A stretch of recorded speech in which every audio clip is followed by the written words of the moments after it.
फिरुखसियर जब बादशाह बना कठपुतली। अब सैयद बंधु यानी सैयद अब्दुल्ला और सैयद हुसैन अली बादशाह बना, मगर बादशाही कहाँ?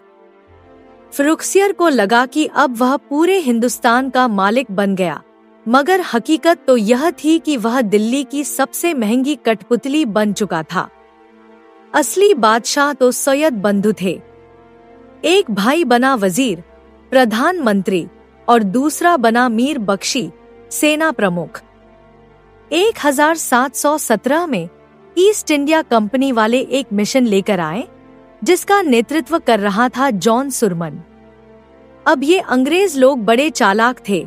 उन्होंने फिरुखसियर को पटाया और बोले, हुजूर, अगर आप हमें कुछ छोटी मोटी व्यापारिक रियायतें दे दें तो हम आपकी शान में कसीदे पढ़ेंगे।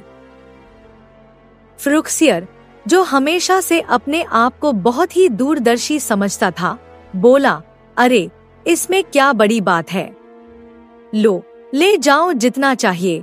और बस उसने अंग्रेजों को बंगाल, गुजरात और दक्कन में करमुक्त व्यापार की छूट दे दी। यानी अब अंग्रेज बिना कोई कर दिए धड़ल्ले से व्यापार कर सकते थे। 1717 का शाही फरमान मुगल सम्राट फिरुखसियर द्वारा ब्रिटिश ईस्ट इंडिया कंपनी को जारी किया गया एक महत्वपूर्ण आदेश था। इस फरमान ने अंग्रेजों को भारत में व्यापार करने के कई विशेषाधिकार दिए। कंपनी को 3000 रुपए सालाना शुल्क देकर बंगाल में व्यापार करने का अधिकार मिला। यह एक ऐसा फैसला था जिसने आगे चलकर अंग्रेजों को पूरे भारत पर कब्जा करने का मौका दे दिया। मराठों से डील मुगल बादशाह या सरकारी बाबू। इधर दक्षिण में मराठे अपनी धाक जमा रहे थे। सैयद बंधुओं ने हालात भांपते हुए 1718 में मराठों से एक संधि कर ली।